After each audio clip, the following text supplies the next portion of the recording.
Olá, alunos e alunas, aqui é o professor Israel Seric e nessa nossa videoaula nós daremos continuidade ao nosso terceiro momento de reflexão sobre os conceitos ligados à didática aplicada.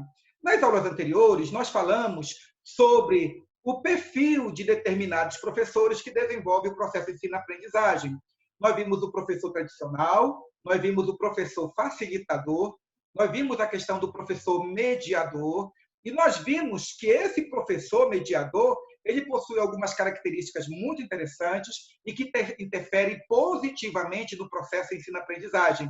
Nós vimos que este professor, ele é sociável, ele tem relações interpessoais muito efusivas, ele desperta confiança, ele tem autocontrole. Esse professor é um professor responsável, ele se manifesta como ser coerente em palavras e ações, ele destaca-se pela sua empatia e pela sua liderança, ele é cooperador, ele é criativo na sala de aula, ele consegue fazer uma avaliação dinâmica dos seus alunos, visto que ele conhece a especificidade de cada um dos seus alunos, as habilidades, as competências e os conhecimentos, e esse professor também, ele consegue criar vínculos.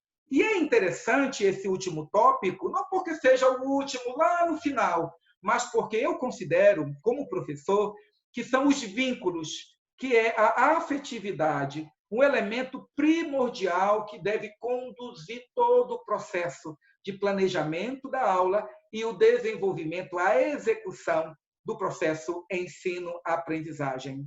Professores que são reconhecidos, professores que possuem uma relação forte com os seus alunos no aspecto afetivo, são professores que já têm o clima necessário e o clima adequado para bem desenvolver o processo de ensino e aprendizagem. A possibilidade de eficácia do ensino, gente, é muito maior. Portanto, meu aluno de pedagogia, você que está estudando agora a disciplina didática aplicada, perceba isso. Busque conhecimento, adquira habilidades e competências. Seja um pesquisador na educação, mas, juntamente com todos estes elementos, agregue estas relações afetivas, agregue também a empatia, agregue também o comportamento sociável, agregue também boas relações com os seus alunos, porque estes elementos afetivos e relacionais positivos abrem portas consideráveis para o bom desenvolvimento do processo ensino-aprendizagem.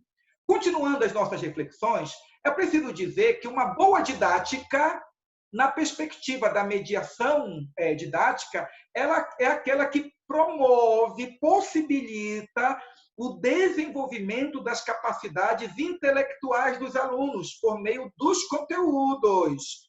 Observe esta frase. Esta frase ela evidencia a importância dos conteúdos. E quando eu digo conteúdo, eu estou me referindo a dados, a datas, a conceitos, às informações. No processo de ensino, quem ensina, ensina alguma coisa. Existe algo a ser transmitido. Portanto, o professor ele não pode prescindir da responsabilidade de ensinar para os alunos aquilo que deve ser ensinado em termos de conceitos e informações. Contudo, numa perspectiva didática, a mediação ela deve estar preocupada com o desenvolvimento das capacidades intelectuais dos alunos. Essas capacidades intelectuais às quais nós nos referimos são aquelas que diferenciam o ser humano do animal irracional, que age meramente pelo instinto, que age meramente pela repetição, né, de determinados comportamentos, os quais são estimulados externamente. O homem, o ser humano, a criança, ela tem a capacidade de refletir criticamente a respeito do que está sendo ensinado e é capaz de refletir até sobre o processo como este conhecimento está sendo oferecido a ela.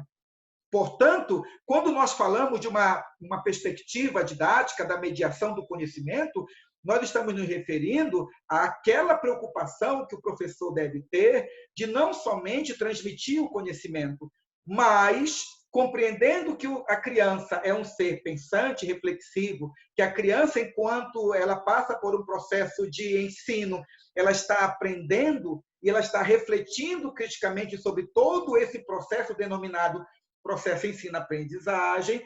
Esse professor, ponderando sobre isso, ele então deve estimular o aluno a falar, conceituar, opinar, buscar novos caminhos, novos processos.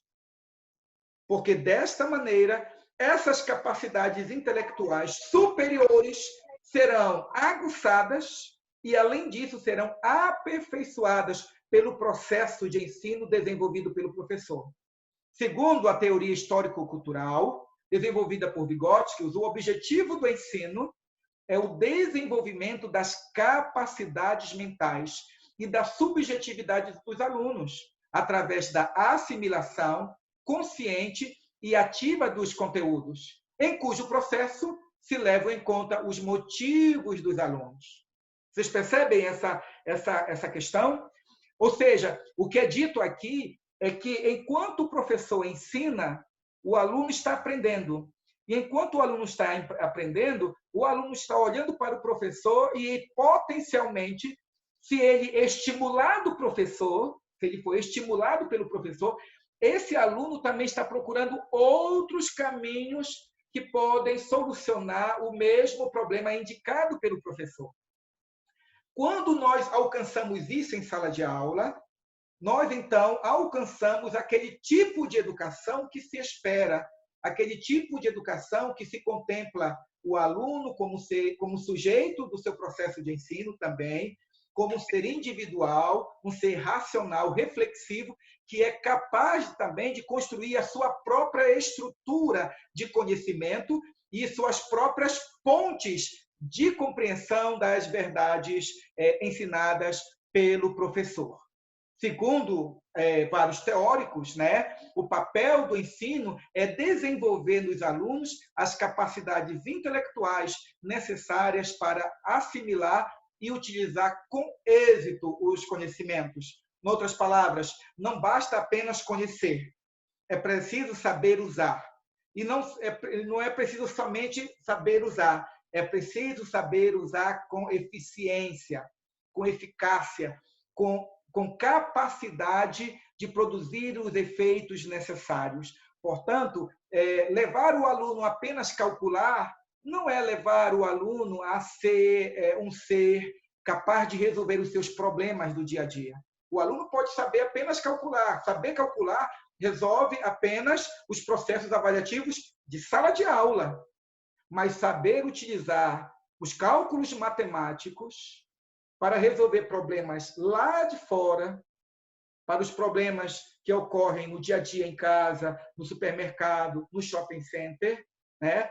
Essa educação que aponta para além das quatro paredes da sala de aula é exatamente a educação que pondera, que considera e que valoriza esse aluno que aprende e aprende com o objetivo de tornar esse conhecimento significativo para si, para além das quatro paredes da sala de aula.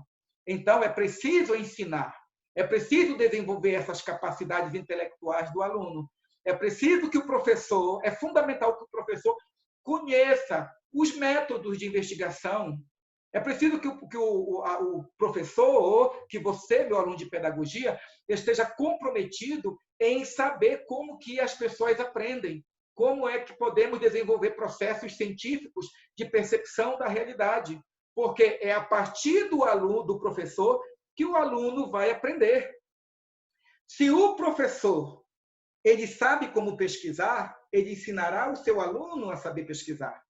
Se o professor ele sabe como buscar conhecimento, como concatenar as ideias, harmonizar as ideias, e ele fluentemente, livremente ensina isso para os seus alunos, os alunos, no dia a dia da sala de aula, eles vão aprendendo e apreendendo esses conhecimentos, essas habilidades e essas competências, porque estas primeiras peças, primeiramente, foram aprendidas com o dia a dia da sala de aula, ou no dia a dia da sala de aula, através do comportamento do professor.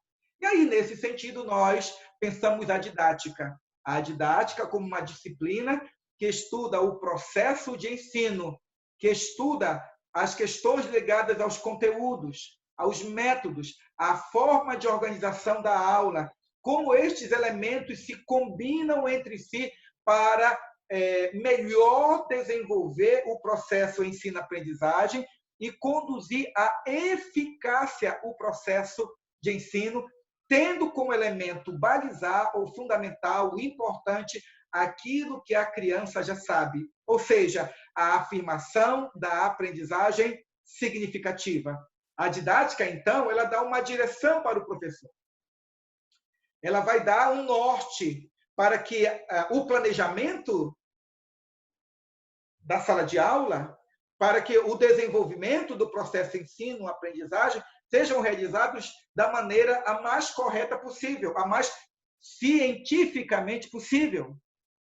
Na medida que esse professor ele pesquisa, na medida que esse professor ele se acerca dos mais variados conceitos relacionados à didática, à filosofia, à psicologia, às metodologias, esse professor ele se mostra cada vez mais comprometido com a didática e esse compromisso com a didática terá interferência direta e positiva no âmbito da sala de aula e no desenvolvimento do processo de ensino-aprendizagem.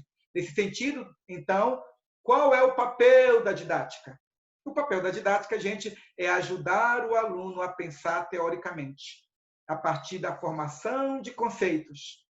Ou seja, essa disciplina ela vai ajudar você, aluno do curso de pedagogia, a pensar que ser um professor não é somente realizar, não é somente fazer. Vamos lembrar que um dos conceitos de pedagogia é que a pedagogia é a ciência da educação. E como ciência, ela teoriza, ela pesquisa a respeito daquilo que se executa e, ao mesmo tempo, a partir da pesquisa, ela realiza e ela executa o ato educativo a partir de referenciais teóricos, em um fluxo e refluxo de trabalho acadêmico, de trabalho científico, no qual eu executo uma ação pedagógica, eu executo uma ação de ensino, eu executo uma ação de avaliação. E, tendo realizado esta ação, que também é uma arte, esse mesmo professor, agora ele reflete sobre tudo aquilo que foi realizado, o planejamento, a aula e a avaliação.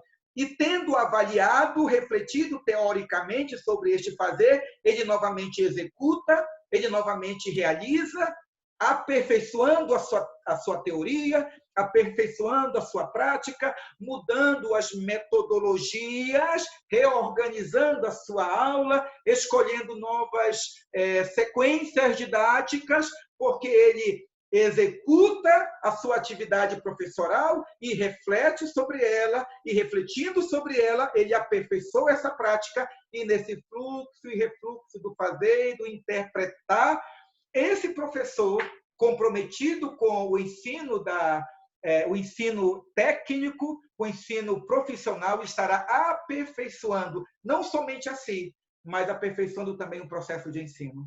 Portanto, quando o nosso curso de pedagogia disponibiliza para os alunos essas reflexões teóricas sobre o processo de ensino, as características do professor, as influências no processo ensino-aprendizagem, o que é o processo ensino-aprendizagem, né? Quais são os perfis dos professores, quais são os elementos da sala de aula. Todo esse arcabouço teórico, conceitual, tem como finalidade que vocês, tendo refletido teoricamente sobre o que significa ensinar e aprender, vocês possam efetivamente mudar os processos práticos de ensino na sala de aula. E assim também é papel da didática ajudar o aluno a dominar o modo de pensar, atuar e investigar a ciência ensinada. Ou seja, na medida em que você, como professor, está comprometido com o processo de ensino, o próprio aluno, o próprio professor, vai perceber-se como que um ente vocacionado necessariamente para a reflexão e para a atuação, para a investigação no processo de ensino. Por fim, o papel da didática é levar em conta a atividade psicológica do aluno e o contexto sociocultural e institucional. E aí nós vemos, olha só, o professor, ele não tem os seus olhos somente no conteúdo. O professor, ele não tem os seus olhos somente no aluno e nem no espaço sala de aula, mas ele percebe que existe um contexto fora da sala de aula, um contexto sociocultural. Ele percebe que este aluno que vem para a sala de aula, ele é um micromundo do mundo social.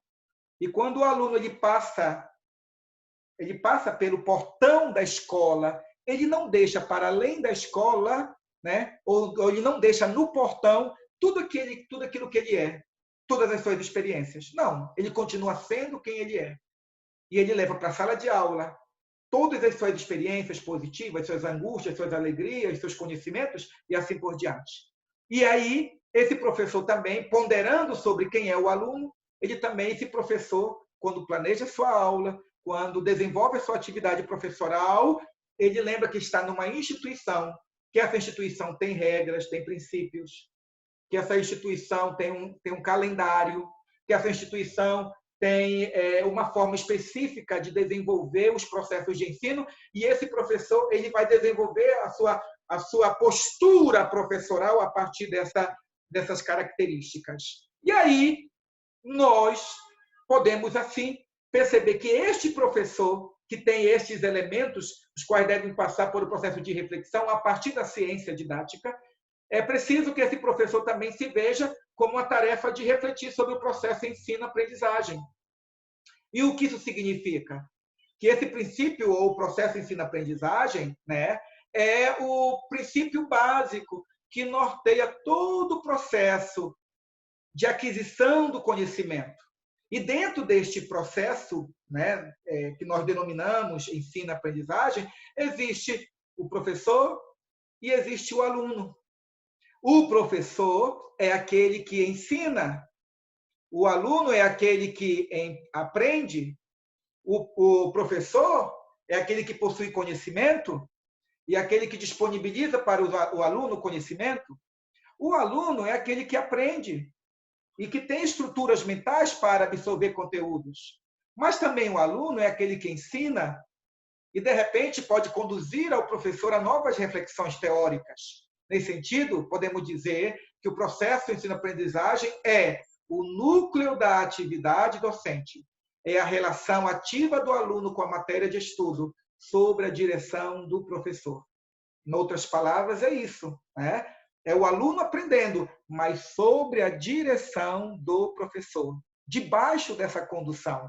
Não impositiva, mas reconhecida como uma autoridade moral na qual o professor se vale para desenvolver processos educativos. O processo de ensino consiste, então, em uma combinação adequada entre o papel de direção do professor e a atividade independente, autônoma e criativa do aluno. Não há contradição, não há conflito. Basta que você, meu aluno e minha aluna, perceba que aluno e professor se apresentam na sala de aula como pessoas distintas e que possuem papéis distintos no processo de ensino-aprendizagem. E nesta questão, reforçando o que foi falado anteriormente, o professor não pode prescindir do seu papel como educador, como técnico, como profissional da educação, como aquele que planejou a aula, que tem um objetivo didático, que escolheu desenvolver uma sequência didática, que escolheu um método, que escolheu atividades, que conhece os seus alunos e que, claro, está aberto também à dinâmica própria da sala de aula, podendo reorganizar o seu plano, mas nunca deformá-lo, porque se isto ocorre, evidencia claramente que esse professor nada entende de didática, infelizmente, porque deixa a sala de aula ser conduzida ao sabor das circunstâncias e permite, então, que todo um planejamento executado vá à bancarrota. Por fim, neste processo, o professor dirige as atividades de aprendizagem dos alunos, a fim de que estes se tornem sujeitos da própria aprendizagem. Observe, antes que o aluno se evidencie como sujeito, o professor deve oportunizar isso, organizar a aula, separar espaços nos quais os alunos serão treinados, serão orientados a assumirem esta posição de sujeito. O aluno precisa do professor. E o professor ético, o professor comprometido com a educação, se perceberá dentro dessa perspectiva. E aí nós temos o outro elemento, o processo didático. E então, quando nós falamos em processo didático, o que nós estamos nos referindo? O processo didático é o conjunto de atividades do professor e dos alunos, sob a direção do professor, visando a assimilação ativa pelos alunos dos conhecimentos, das habilidades, dos hábitos, das atitudes, do desenvolvimento de suas capacidades e habilidades intelectuais. Observe aí. Esse processo didático enfatiza exatamente essa dinâmica no qual o professor sabe da sua posição como instrutor, como orientador, como educador, mas ele não nega ao aluno o desenvolvimento de suas habilidades e aquisição de novos conhecimentos. Pelo contrário, tudo que o professor faz, numa perspectiva pedagógica, numa perspectiva ética, é estimular isso. Oi? Um professor que ainda tem para si todo o conhecimento teórico aprendido na faculdade, tem esse compromisso muito bem estabelecido, muito bem marcado na sua mente. E esse conhecimento, esse compromisso, dirige o seu fazer pedagógico. No processo didático, o professor tem como desafio a mediação cognitiva e a mediação didática. E o que é a mediação cognitiva? A mediação cognitiva significa ligar o aluno ao objetivo do conhecimento. A mediação cognitiva significa levar o aluno a perceber as estruturas mentais, a desenvolver as estruturas intelectuais, as estruturas subjetivas que conduzem o aluno a aprender, a ter autonomia, a perceber-se também como capaz de construir o seu próprio conhecimento, como capaz também de dialogar com o professor sobre os assuntos, de opinar. E a mediação didática é assegurar as condições e os meios físicos, metodológicos, pelos quais o aluno se relacionará com o conhecimento. Essa capacidade de reflexão crítica, o desenvolvimento das capacidades cognitivas, o desenvolvimento das habilidades matemáticas, elas serão aperfeiçoadas na medida em que o professor escolher adequadamente a mediação didática, o método, a sequência didática, o jogo, a brincadeira, o material concreto. Então, essa mediação cognitiva, ela será desenvolvida pela mediação didática do professor. A força impulsionadora do processo de ensino é um adequado ajuste entre os objetivos, conteúdos, métodos organizados, nível de conhecimento, experiências e motivos dos alunos. Quando o professor harmonicamente liga esses elementos, quando para o professor esses elementos eles estão claramente concatenados, harmonicamente bem estabelecidos, quando o professor tem uma visão clara que estes elementos não são contraditórios, mas que devem viver harmonicamente no seu processo de ensino, então a atividade professoral alcançará os objetivos didáticos propostos. No processo didático, é importante, então, considerar o aluno como um sujeito psicológico e portador de uma prática social.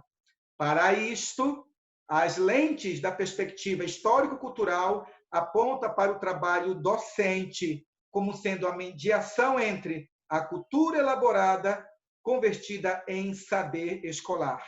Em outras palavras, esse professor que tem um compromisso com o social, esse professor que percebe que o aluno é um ser histórico, esse professor ele vai melhor desenvolver processos de ensino, ele vai melhor estabelecer objetivos, vai escolher adequadamente os conteúdos, vai selecionar métodos, porque ele sabe que essas escolhas, esse comportamento professoral, técnico, vai contribuir para a formação desse aluno, uma formação cidadã, como sujeitos de direitos, que terão vozes, que terão na mente a ideia clara de que eles podem intervir na história, mudar muitos princípios da sociedade e podem fazer contribuições significativas à sociedade da qual eles pertencem. Portanto, meu aluno de pedagogia, reflita sobre esses tópicos em didática aplicada. Eles serão fundamentais para o desenvolvimento do seu trabalho como professor. Observem, tomem isso como verdade. Não existe boa ação didática, não existe boa ação pedagógica, não existe boa ação professoral, técnica, eficaz, sem o aporte teórico.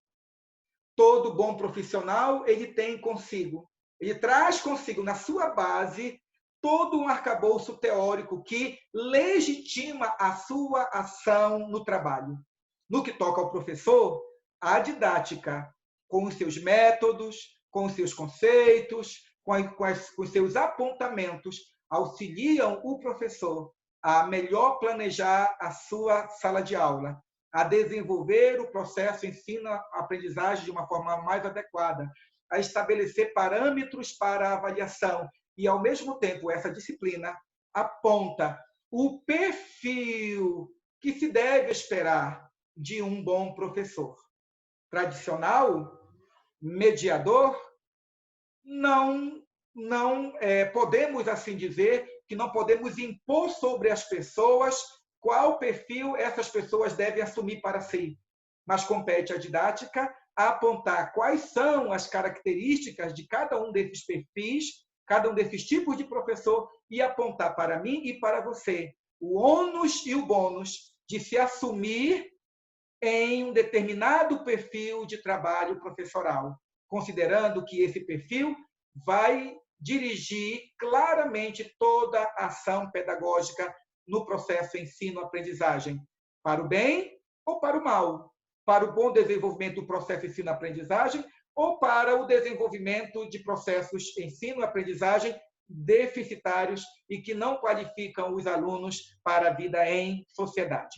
Esperamos que essa nossa videoaula tenha contribuído para a sua melhor formação acadêmica e qualificação para o campo de trabalho. Vejam que a didática também ainda possui muitos outros conceitos a serem objetos de reflexão. Esses outros conceitos nós trataremos em outras videoaulas. Um abraço e até lá, gente. Até mais!